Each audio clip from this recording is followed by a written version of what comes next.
At 0730 on October 27, 1943, machinist's mate, second-class Aurelio Tassoni, sat in the operator's seat of a 24-ton Caterpillar D8 bulldozer on the deck of an LST approaching Mono Island in the Treasury Islands.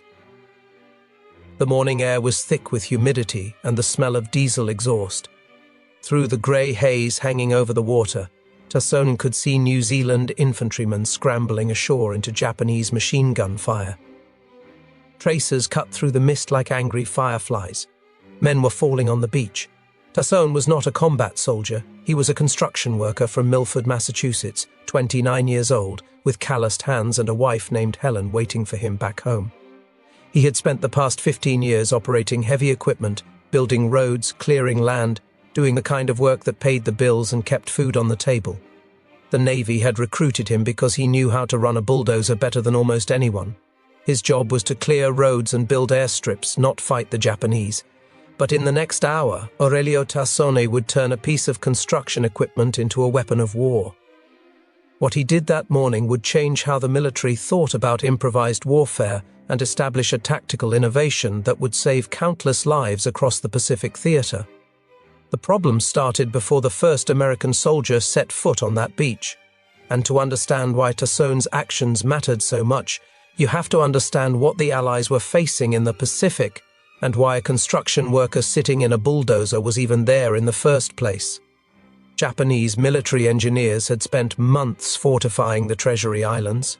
They had learned from earlier battles what worked and what did not. Their solution was the pillbox, a bunker constructed from heavy coconut logs stacked horizontally and packed with sand. The logs were layered 2 and 3 deep, with firing slits cut at precise angles to maximize fields of fire while minimizing vulnerability. The construction method was deceptively simple but brutally effective. Coconut wood was perfect for defensive fortifications.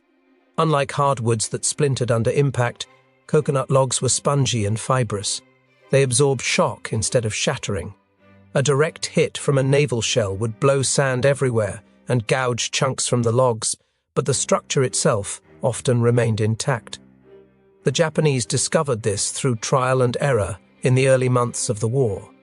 They built their pillboxes low to the ground, covered them with palm fronds and jungle vegetation, and let nature do the rest. Within weeks, a newly constructed bunker would be virtually invisible from the air. From the ground, you might walk within 20 feet of one and never see it until the machine gun opened fire. These fortifications had been killing American and Allied troops for months. At Guadalcanal, Marines had thrown themselves against coconut log bunkers in frontal assaults that cost hundreds of lives. At Buna, in New Guinea, Australian and American soldiers had fought for weeks to crack Japanese defensive positions that absorbed everything the Allies threw at them. The problem was always the same. The bunkers were too strong to destroy with infantry weapons, too well camouflaged to hit with artillery, and too well positioned to flank without suffering massive casualties. The standard tactics were brutal and costly. You could try to flank the pillbox, which meant sending men through open ground under crossfire from supporting positions. You could call in artillery or naval gunfire, which required precise coordinates that were nearly impossible to obtain when the bunker was invisible, and even direct hits often failed to destroy the structure. You could send men with grenades and flamethrowers to assault the position directly, which worked eventually but at terrible cost in lives. A single well-positioned pillbox could hold up an entire battalion for hours. Marine officers called them murder holes. The men who had to attack them used words that cannot be repeated here. On Mono Island that October morning, one particular pillbox was causing a disaster that threatened the entire landing operation. It sat near the beach where LST-399 had dropped its bow ramp. The Japanese had positioned it with precision that bordered on genius. Any troops or equipment coming off that ship had to pass directly through its field of fire. There was no cover on the beach, just open sand stretching toward the jungle. The pillbox was constructed from coconut logs layered thick with a machine gun emplacement that commanded the entire landing zone. It housed at least a dozen Japanese soldiers who had been waiting in silence for hours. The New Zealand 8th Brigade had come ashore in the first wave, veteran soldiers from a country that had been fighting since 1939. They knew what they were doing. but they had never faced anything quite like this. The Japanese let the first Kiwis splash through the shallows and onto the beach. They waited until the landing zone was crowded with men and equipment. Then the machine gun opened up. The first burst cut down 4 soldiers before anyone realized where the fire was coming from. Men dove for cover, but there was no cover. The beach was flat and exposed. More bursts followed, methodical and deadly. The New Zealanders tried to locate the pillbox, tried to return fire, but the bunker was so well camouflaged that they could not find a target. A sergeant threw a grenade at the general area where the fire seemed to be coming from. The grenade bounced off a coconut log and exploded harmlessly in the sand. Other men tried the same thing with the same result. The logs absorbed the blasts. The firing slits were too narrow to throw a grenade through. The machine gun kept hammering. Within 15 minutes, the landing had stalled completely, dead, and wounded men lay scattered across the beach. The survivors were pressed flat against the sand, unable to advance and unwilling to retreat to the water. Meanwhile, LST-399 sat exposed on the beach with its bow ramped down, loaded with vital equipment and supplies. Every minute that ship remained stationary increased the risk of a Japanese air attack. One bomb in the right place would destroy tons of ammunition and fuel and kill everyone nearby. The invasion of the Treasury Islands was part of Operation Good Time, a diversionary attack designed to draw Japanese attention away from the main landing at Bougainville. But there was nothing fake about the bullets tearing into the New Zealand infantry. Real men were dying on that beach, and nobody could figure out how to stop it. Lieutenant Charles E. Turnbull of the Civil Engineer Corps, commanding officer of Company A from the 87th Naval Construction Battalion, had come ashore with 8 Seabees about an hour after the first wave hit the beach. His men had been assigned to clear a road along the coastline so that equipment and supplies could move inland once the beachhead was secured. They had brought 2 Caterpillar D8 bulldozers, a jeep, and the tools of their trade. They were construction workers, not infantry. Their rifles were slung over their shoulders. Their primary weapons were supposed to be their machines. But Turnbull could see what was happening. He could hear the screams of wounded men and the relentless hammering of the Japanese machine gun. He could see the New Zealand officers frantically trying to organize some kind of response while their soldiers died on the sand. Something had to be done, and the infantry had already tried everything they knew. Turnbull looked at his bulldozers. He looked at the pillbox. And he had an idea that violated every military manual ever written about the proper employment of construction equipment. The Seabees existed because of a massacre that haunted American military planners. 11 months before Tasson climbed into his bulldozer at Mono Island, more than 100 civilian construction workers had been building a naval air station on Wake Island when the Japanese attacked. These men were employees of the Morrison-Knudsen Company, one of the largest construction firms in America. They had been recruited from job sites across the country with promises of adventure and wages that seemed impossibly high during the lingering economic struggles of the late Depression years. Most of them were young men in their 20s and 30s, skilled tradesmen looking to build something and see a part of the world they had only read about in newspapers. They arrived at Wake Island in the summer and fall of 1941. The work was hard, but the pay was good. They built runways and fuel storage facilities and barracks, racing against a deadline that everyone knew was coming, even if no one said it out loud. War with Japan was inevitable. Wake Island sat in the middle of the Pacific, roughly halfway between Hawaii and the Philippines. Whoever controlled it would have a critical outpost in any future conflict. On December 8, 1941, hours after the attack on Pearl Harbor, Japanese bombers appeared over Wake Island. The construction workers scrambled for cover while Marines manned the anti-aircraft guns. The first attack killed more than 20 civilians and destroyed several aircraft on the ground. More attacks followed over the next 2 weeks. The civilian workers were not supposed to fight. Under international law, non-combatants who took up arms could be executed as guerrillas. But some of them did fight anyway. They helped the Marines reload ammunition and repair damaged equipment. They operated construction machinery to fill bomb craters on the runways. A few grabbed rifles and joined the defensive perimeter. Wake Island held out for 15 days against overwhelming Japanese forces. The Marines and their civilian allies repelled the first landing attempt, sinking 2 Japanese destroyers in the process. But no relief came. On December 23, with ammunition nearly exhausted and reinforcements nowhere in sight, the garrison surrendered. The Japanese captured 1,603 Americans, including more than 1,100 civilian construction workers. What happened next would haunt the survivors for the rest of their lives. The prisoners were stripped and bound with wire in a way that threatened strangulation if they moved suddenly. They were forced to sit on the hot concrete they had poured themselves, without food or water, for 2 days. Japanese soldiers installed machine guns nearby, and the prisoners waited to die. Eventually, they were fed scraps of spoiled food and loaded onto transport ships bound for prison camps in China and Japan. The civilian workers who had fought alongside the Marines were now prisoners of war, but their status remained legally ambiguous. They had been civilians engaged in lawful construction work. They had not been armed or trained for combat. But they had resisted, and under Japanese interpretation of the rules of war, that resistance could justify their execution. 98 workers were not shipped to the mainland. They were kept on Wake Island to continue construction work for their new Japanese masters. For nearly 2 years, they labored under brutal conditions, building fortifications that would be used against their own countrymen.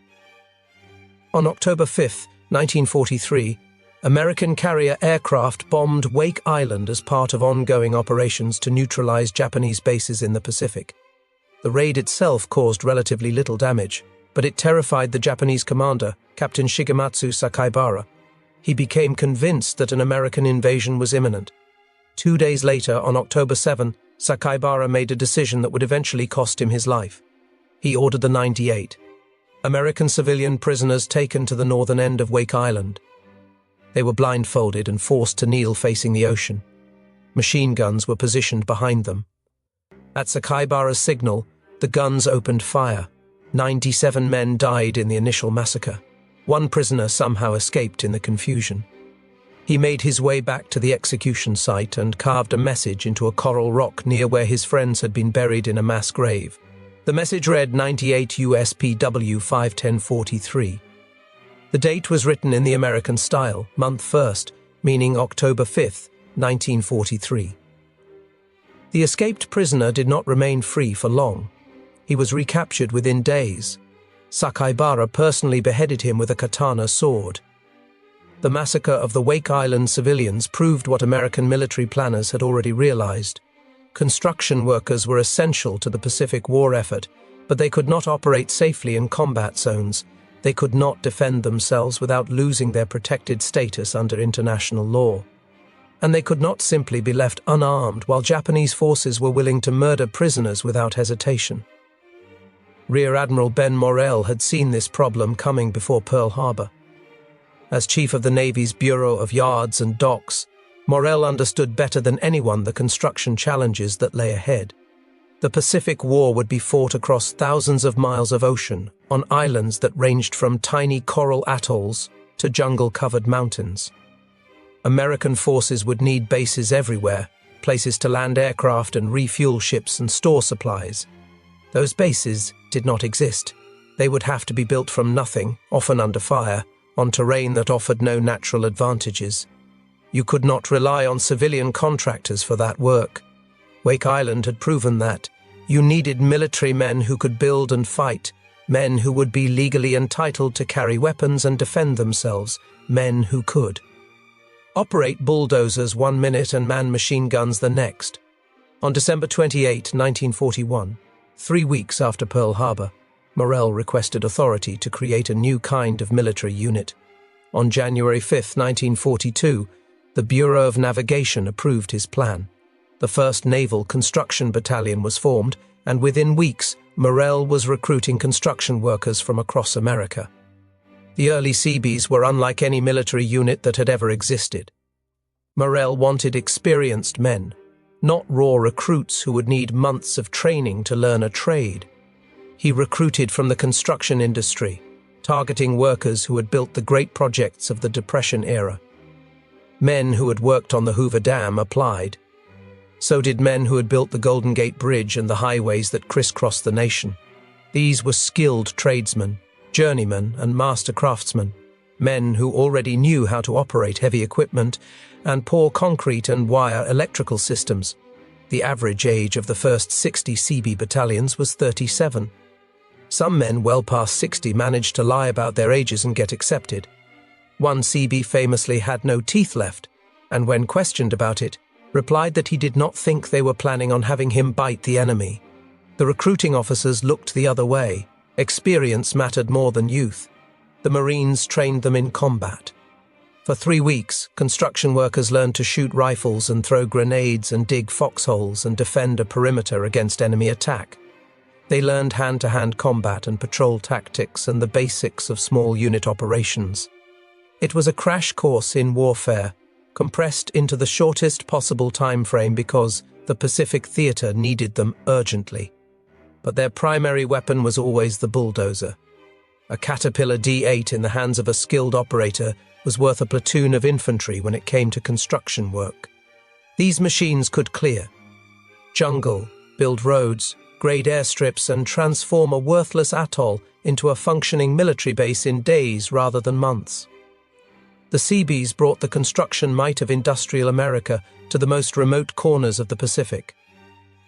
Morrell gave his new force a motto in Latin: Construimus, batuimus. We build, we fight. He commissioned a logo showing an angry bee wearing a sailor's cap and carrying both construction tools and a Tommy gun. The image captured the essence of what the Seabees were meant to be: construction workers first, warriors when necessary. By October 1943, the Seabees had proven themselves at Guadalcanal and a dozen other islands across the Pacific. They had built Henderson Field under constant Japanese bombardment, filling bomb craters almost as fast as the enemy could create them. They had constructed harbors and fuel depots and hospitals and all the infrastructure that modern warfare required. They had fought alongside Marines when their bases came under attack, and they had buried their dead in cemeteries they had built themselves. But no one had considered using a bulldozer as a weapon, not until Aurelio Tassone sat in his machine on that beach at Mono Island and watched the New Zealanders dying. Lieutenant Turnbull made the decision that would change everything. He walked across the sand to where Tassone sat in his bulldozer, staying low to avoid the Japanese fire that was still sweeping the beach. The two men knew each other well. They had trained together at Camp Peary, the Seabee base in Virginia. They had crossed the Pacific together on the same transport ship. Turnbull trusted Tassone because Tassone was one of the best equipment operators in the battalion. If anyone could do what Turnbull was thinking, it would be him. Turnbull pointed at the pillbox that was tearing apart the New Zealand infantry. The bunker was partially visible now, about 70 yards away, its coconut log construction blending into the jungle. At the edge of the beach, bullets were still snapping overhead. The screams of wounded men filled the air. "Can you do something about that?" Turnbull asked. Tassone looked at the bunker. He looked at his bulldozer. The blade was raised in front of the cab, a massive curved piece of steel designed to push earth and debris. It weighed several thousand pounds by itself. The D8 was powered by a diesel engine that could push through almost anything short of solid rock. Tassone had cleared stumps and boulders with this machine. He had knocked down buildings. A pillbox made of coconut logs and sand was not that different from a debris pile. It was just a debris pile that was trying to kill him. Tassone did not hesitate. He raised the blade high, positioning it directly in front of the operator's seat like a shield. The steel was thick enough to stop rifle and machine gun bullets, though probably not artillery. It would have to do. Then he put the bulldozer in gear and started moving toward the Japanese position. The machine gun opened fire immediately. Bullets clanged off the blade, sparking and ricocheting in all directions. The sound was deafening, metal on metal, the hammer of automatic weapons fire mixed with the roar of the diesel engine beneath Tassone's feet. He hunched down as low as he could while still being able to see over the blade. Machine gun rounds were punching into the steel, some of them leaving dents he could feel through the vibrations traveling up through the frame. Lieutenant Turnbull was running alongside the bulldozer, slightly behind and to the right, firing his carbine at the pillbox's firing slits.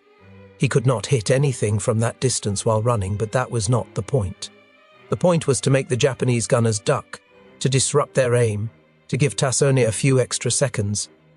The New Zealanders saw what was happening and added their own covering fire. Rifles cracked from positions all along the beach. Grenades were thrown toward the bunker, not to destroy it, but to create confusion. Smoke and dirt filled the air around the pillbox. Tassone kept driving. The bulldozer moved at walking speed, maybe 3 miles per hour on soft sand. It felt like he was crawling toward that machine gun at an agonizing pace. Every second seemed to stretch into minutes. He could hear bullets whining past his head, some of them coming through gaps in the blade's protection. One round punched through the thin metal of the cab roof above him and exited the other side without hitting anything vital. Tassone had named his bulldozer Helen after his wife. He had painted her name on the side of the machine back at base camp, the way some men named their aircraft or their tanks. Now Helen was about to become the first bulldozer in history to assault an enemy fortification. The distance closed. 50 yards, 40 yards, 30 yards. Tassone could see the logs of the pillbox clearly now, thick coconut trunks stacked horizontally and bound together with wire and rope. He could see the dark, narrow slits where the machine gun was mounted.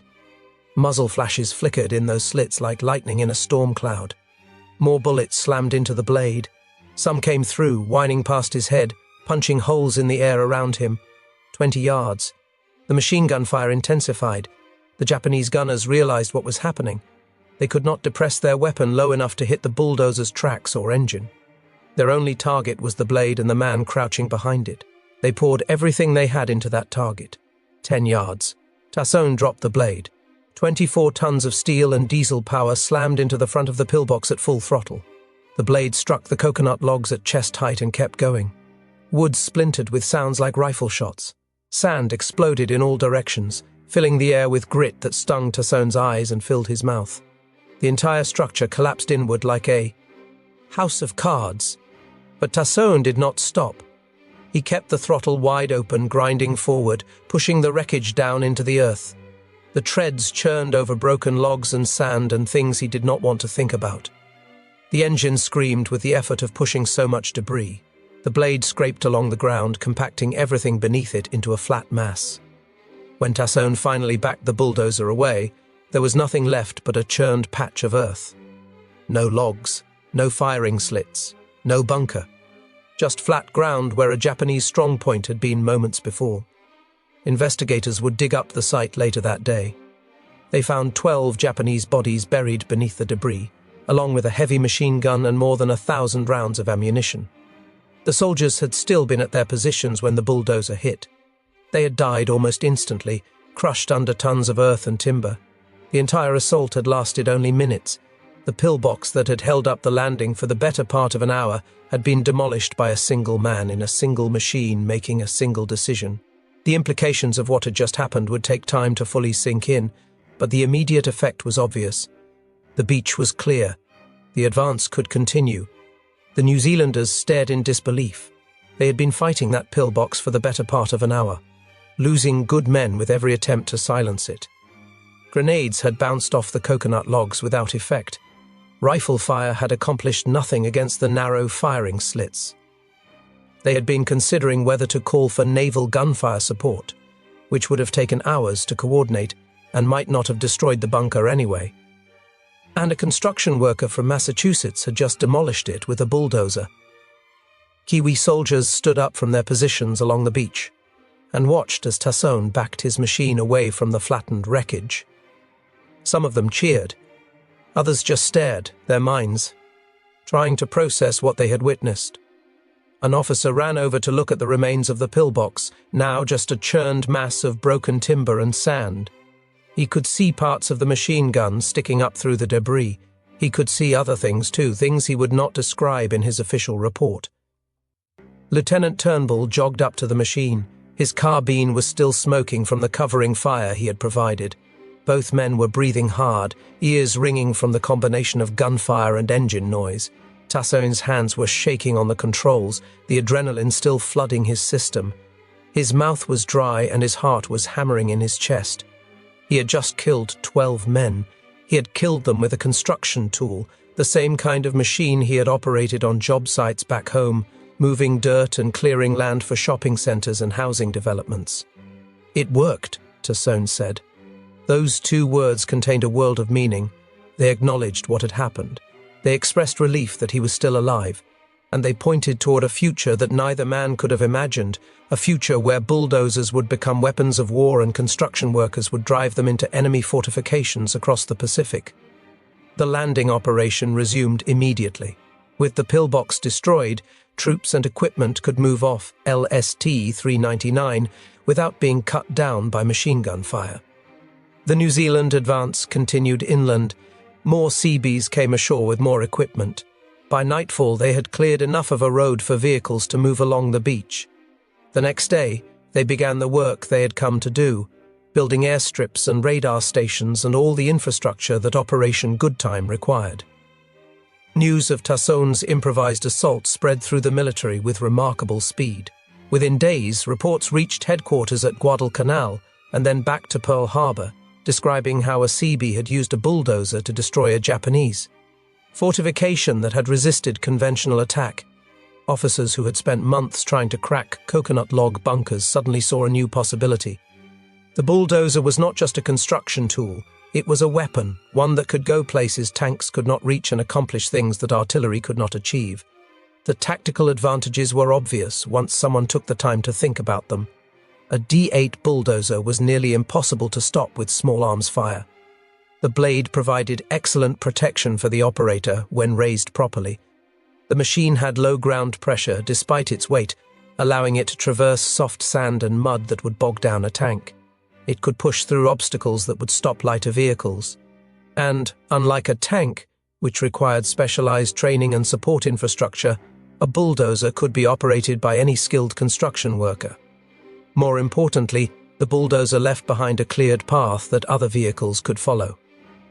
This was something tanks could not do. A tank destroyed an obstacle and then sat on top of the wreckage. A bulldozer destroyed an obstacle and pushed the debris aside, opening a road. Within weeks, other CB units were experimenting with similar tactics. At Cape Gloucester, in New Britain, in late December 1943, Seabees bulldozed paths directly through Japanese defensive lines so that Marine tanks could advance into positions that had previously been unreachable. They learned that the key was coordination between infantry, armor, and construction equipment. Infantry provided covering fire to keep the Japanese suppressed. The bulldozer operator kept the blade raised as a shield until the moment of impact. When the machine reached the bunker, the blade dropped and the structure collapsed. Then tanks or infantry could move through the gap. The Japanese had no counter to this tactic. Their pillboxes had been designed to resist explosives and gunfire, not brute mechanical force. A 24-ton bulldozer pushing at full power generated more crushing force than any artillery shell. The coconut logs that had been so effective at absorbing blast damage simply crumbled under sustained mechanical pressure. The physics were inescapable. You could not build a field fortification strong enough to resist being physically pushed into the ground by a machine that weighed as much as 5 automobiles. By early 1944, bulldozer assaults on pillboxes had become a standard part of CB operations. The technique spread from unit to unit, passed along by word of mouth, and demonstrated in training exercises. Seabees, who had been recruited to build roads and airstrips, were now being asked to destroy enemy fortifications. Their construction equipment had become weapons of war. The Japanese noticed that something had changed. Intelligence reports from late 1943 and early 1944 mentioned American construction equipment being used in unexpected ways. Japanese officers who had relied on their pillbox defenses suddenly found those defenses crumbling under mechanical assault. The timing of attacks shifted. American forces no longer threw infantry against bunkers in costly frontal assaults. Instead, they waited for the bulldozers to arrive. Japanese commanders at regional headquarters tried to understand what was happening.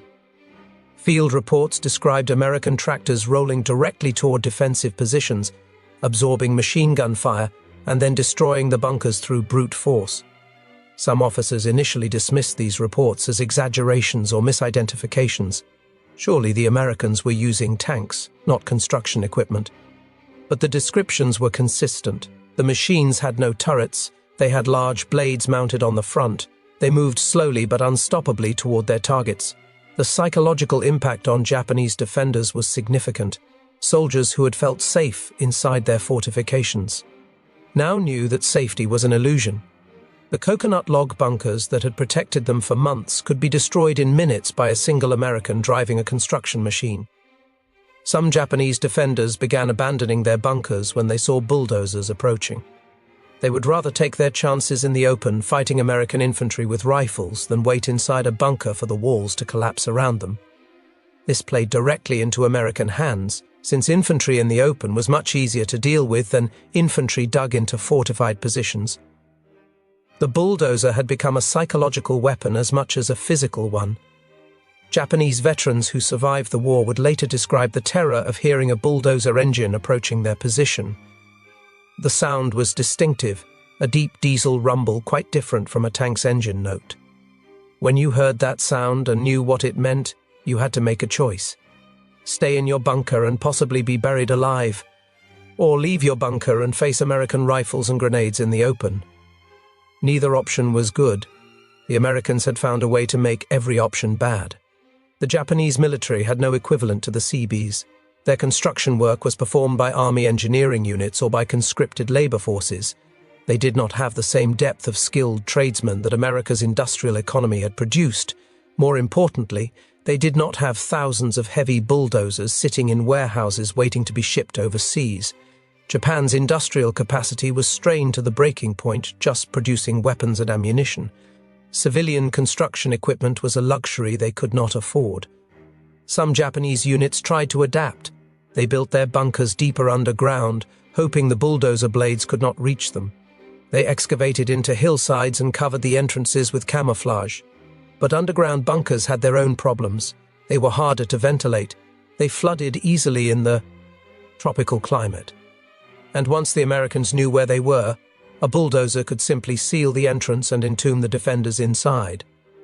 Other units positioned anti-tank weapons to target construction equipment. But this required exposing the gun crew to American rifle fire, and the D-8 bulldozer was a harder target to hit than a tank. It sat lower to the ground and had no obvious weak points. The blade protected the engine and the operator from frontal fire. Even if you hit the machine, you might not stop it. A D-8 could absorb tremendous damage and keep moving. Some Japanese engineers experimented with reinforced concrete bunkers instead of coconut logs. Concrete was stronger than wood and might resist the bulldozer's blade, but cement was in desperately short supply across the Pacific Theater. What little existed was needed for airfield construction and major fortifications. Field units could not obtain enough to build concrete pillboxes. They were stuck with coconut logs, and coconut logs crumbled under mechanical pressure. The tactical balance in the Pacific had shifted. For 2 years, Japanese defensive doctrine had relied on fortified positions that could absorb enormous punishment while inflicting heavy casualties on attacking forces. That doctrine was now obsolete. The bulldozer had changed the rules of engagement.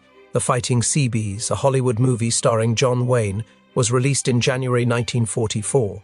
Republic Pictures had recognized that the Seabees were a story that would resonate with American audiences. The climactic scene of the film showed Wayne's character using a bulldozer to destroy a Japanese fuel depot. The movie was enormously popular. It made Seabee a household word across America and helped recruit thousands of new volunteers for the construction battalions. Aurelio Tassone himself became a minor celebrity in 1944. The Navy brought him back to the United States for a war bond tour, sending him to speak at factories and public gatherings. At the Caterpillar plant in Peoria, Illinois, he addressed the workers who built the D-8 bulldozers that Seabees were using across the Pacific. He told them about Mono Island, about raising the blade and driving into machine gun fire, about the feeling of the log splintering under the weight of the machine. The workers listened in stunned silence. They had built those bulldozers for construction work. They knew every bolt and weld in those machines. Now they understood that their bulldozers were weapons of war, that a piece of equipment they had assembled on a factory floor was being used to kill enemy soldiers on the other side of the world. Tassone appeared at war bond rallies across the country, standing on stages and telling audiences how an ordinary construction worker had destroyed a Japanese bunker with nothing but a bulldozer and raw courage. The crowds loved him. Here was proof that working-class Americans, Men with calloused hands and practical skills could defeat the enemy through ingenuity and determination. You did not need to be a soldier to win the war. You just needed to do your job and see opportunities that others missed. But the real impact of Tussauds' innovation was measured in lives saved, not in newspaper headlines. The statistics from the Pacific Theater told the story clearly. Before the bulldozer tactic became widespread, American forces typically suffered heavy casualties when attacking fortified Japanese positions. The assault on Tarawa in November 1943 had cost more than 1,000 Marine dead, many of them killed attacking coconut log bunkers that seemed impervious to everything the Americans threw at them. After bulldozer assaults became standard, casualty rates in similar operations dropped significantly. The bunkers were still there, but they could be dealt with efficiently instead of requiring costly infantry assaults. By the time American forces reached the Marianas in mid-1944, bulldozer tactics had become routine. On Saipan, Seabees worked alongside Marine infantry to crack Japanese defensive lines that would have taken days or weeks to reduce through conventional methods. Within 4 days of capturing the main Japanese airfield, Seabees had it operational for American aircraft. They accomplished this while fighting off counterattacks, repairing battle damage, and continuing their primary mission of construction. The speed of Seabee construction work repeatedly shocked both American commanders and Japanese intelligence officers who could not believe how quickly the Americans could establish functioning bases. On Tinian, Seabees helped clear the way for the construction of airfields that would change the course of history. They built Northfield, the largest operational airfield in the world at the time, with 4 runways each more than a mile long. The island's runways would eventually launch the B-29 bombers that carried atomic weapons to Hiroshima and Nagasaki. Those runways were built by Seabees, many of whom used their bulldozers as weapons before they used them as construction equipment. The Enola Gay and Boxcar, the aircraft that dropped the atomic bombs, both took off from runways that Seabees had constructed. Iwo Jima was the bloodiest chapter in Seabee history. The island was a volcanic nightmare, 8 square miles of black sand and sulfur vents defended by more than 20,000 Japanese soldiers dug into caves and tunnels. Seabees from the 31st and 133rd Construction Battalions landed with the second wave on February 19, 1945, just 60 minutes behind the Marine assault troops. They came ashore into a killing ground. Japanese mortars and artillery had been pre-registered on every inch of the beach. The black volcanic sand was so soft that vehicles bogged down almost immediately. Seabees jumped off their landing craft and sank to their knees in ash. They dragged steel matting across the beach to create paths that vehicles could use. They unloaded supplies under fire. They bulldozed debris and filled craters while bullets and shell fragments filled the air around them. The 133rd Battalion suffered the highest casualty rate in Seabee history at Iwo Jima. Hundreds of their men were killed or wounded in the 36 days of fighting, but they kept building. Within days of the initial landing, they had the first airstrip operational. Damaged B-29s that could not make it back to their bases in the Marianas began landing on Iwo Jima instead. Each emergency landing represented 10 or 11 crew members who might otherwise have died at sea. The Seabees at Iwo Jima worked around the clock, often under fire. They graded runways while mortar shells exploded nearby. They filled bomb craters that appeared in completed taxiways. They built revetments to protect aircraft from enemy fire and constructed fuel storage facilities that kept American planes flying. The work was relentless and dangerous, but they never stopped. Every hour they worked brought more damaged aircraft to safety. By the end of the war, more than 2,400 B-29s had made emergency landings on Iwo Jima. The airstrips that enabled those landings were built by Seabees, often under fire, using the same bulldozers and construction techniques that Aurelio Tassoni had pioneered at Mono Island. Admiral William Halsey visited Iwo Jima after the battle and saw what the Seabees had accomplished. 3 airstrips carved from volcanic rock and black sand, supply depots and fuel storage facilities, and all the infrastructure needed to support air operations over Japan. If necessary, Halsey told reporters, they will build another island and put 4 or 5 airfields there. That was not entirely a joke. The Seabees had proven they could do almost anything. Aurelio Tassone and Charles Turnbull both received the Silver Star for their actions on October 27, 1943. Tassone was also promoted to machinist's mate first class. The citation praised his conspicuous gallantry and intrepidity in action against the enemy. It mentioned the 12 Japanese soldiers killed and the pillbox destroyed. It did not mention that Tassone had essentially invented a new form of warfare without orders, training, or precedent. The broader Seabee contribution to victory in the Pacific is staggering in its scope. By the end of the war, 325,000 men had served in the naval construction battalions. They built 111 major airstrips across the Pacific Theater. They constructed 441 piers and docks. They built 2,558 ammunition magazines and 700 city blocks worth of warehouses. They created hospitals capable of serving 70,000 patients and fuel storage facilities holding 100 million gallons of gasoline. They built housing for 1.5 million military personnel. The awards tell part of the story. Seabees earned 5 Navy Crosses, the second highest decoration for valor in the Navy. They earned 33 Silver Stars. They earned more than 2,000 Purple Hearts. These were construction workers, men who had signed up to build, not to fight. But when the fighting came to them, they fought. The decorations were proof that construction workers could be warriors, that the skills learned building highways and bridges and dams translated into skills that could win battles and save lives. The casualties tell another part. 272 enlisted men and 18 officers were killed in combat during World War II.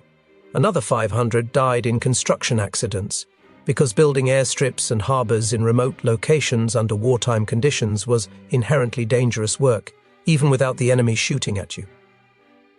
Construction has always been a hazardous profession. The Seabees just did it in more hazardous places than most. The 87th Naval Construction Battalion continued operations through the end of the war. After the Treasury Islands, they participated in further operations across the Solomon Islands chain. On nearby Sterling Island, they built an airstrip that became operational within weeks of the initial landing. They constructed 21 miles of roads through jungle terrain, established a radar station for early warning against Japanese air attacks, and built a PT boat base that extended American naval reach deeper into enemy waters. They built airstrips and harbor facilities on islands whose names have mostly been forgotten. They lost more men to combat and accidents. They earned more decorations. And they never forgot what Aurelio Tassone had done on that beach at Mono Island.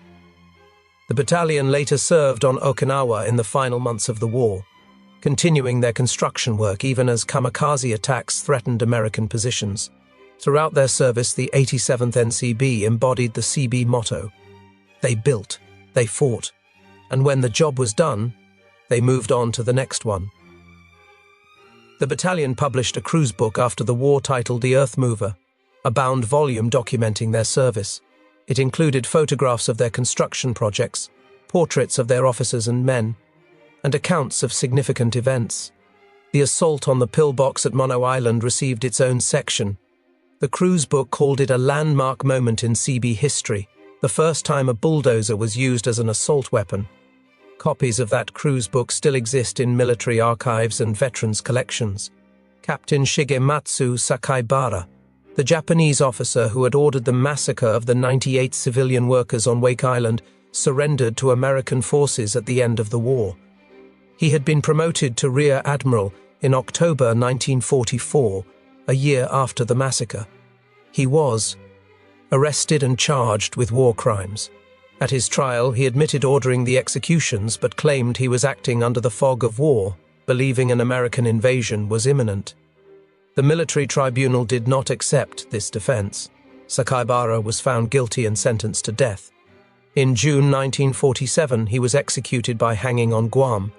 His last words reportedly included an expression of regret that his trial had been unfair and his sentence too harsh, but he said he accepted it with pleasure.